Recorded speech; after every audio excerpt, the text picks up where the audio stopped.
ఉగ్రదాడి కేసులో ఎన్ఐఏ కీలక పురోగతి సాధించింది. పెహల్గాం దాడిలో పాల్గొన్న ముగ్గురు ఉగ్రవాదులు పాకిస్తాన్ పౌరులే అని, వారు నిషేధిత ఉగ్రవాద సంస్థ లష్కర్-ఏ-తోయిబాకు చెందినవారే అని ఎన్ఐఏ నిర్ధారించింది. ఈ ఉగ్రవాదులకు ఆశ్రయం కల్పించిన ఇద్దరిని తాజాగా అరెస్ట్ చేసినట్టు తెలిపింది. పెహల్గాంకు చెందిన పర్వేజ్ అహ్మద్ జోదర్, బషీర్ అహ్మద్ జోదర్ ఉగ్రవాదులకు ఆశ్రయం, ఆహారం, సాయుధ వస్తువులు కల్పించినట్టుగా విచారణలో తెలిసింది. హిల్ పార్క్ ప్రాంతంలో దాడికి ముందు ముగ్గురు లష్కర్-ఏ-తోయిబా ఉగ్రవాదులకు ఉద్దేశపూర్వకంగా ఆశ్రయం ఇచ్చినట్టుగా ఎన్ఐఏ తెలిపింది. అక్రమ కార్యకలాపాల నిరోధక చట్టం సెక్షన్ 19 కింద ఈ ఇద్దరిని అరెస్ట్ చేశారు.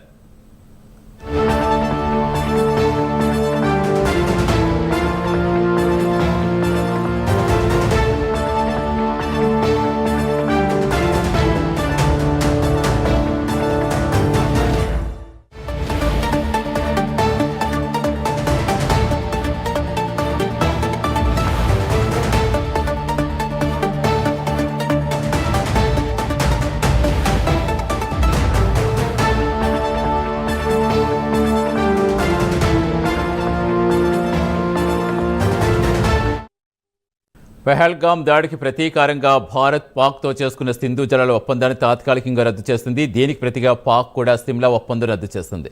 అనంతరం భారత్ ఆపరేషన్ సింధూర్ పేరుతో పాకిస్తాన్, పాక్ ఆక్రమిత కశ్మీర్లో ఉగ్రవాద స్థావరాలపై దాడులు చేస్తుంది. జమ్మూ కాశ్మీర్ నుంచి పాకిస్తాన్కి పారిపోయి అక్కడి నుంచి ఉగ్రవాద కార్యకలాపాలు నిర్వహిస్తున్న ఇద్దరు అరెస్టులను కోర్టు ఆదేశాలతో పోలీసులు సీజ్ చేశారు.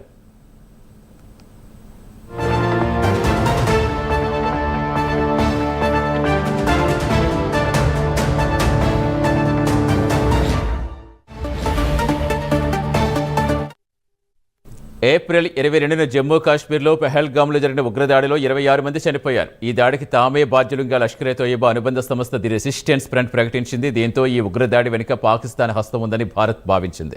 దౌత్యపర ఆంక్షలతో పాటు ఆపరేషన్ సింధూర్ చేపట్టింది. ఈ ఆపరేషన్లో 100 మందికి పైగా ఉగ్రవాదులు హతమయ్యారు. ఆ తర్వాత పాకిస్తాన్ సరిహద్దు వెంబడి ఉన్న రాష్ట్రాలపై క్షిపణులు, డ్రోన్లతో దాడులు చేసింది. అయితే భారత్ వాటిని తిప్పికొట్టింది.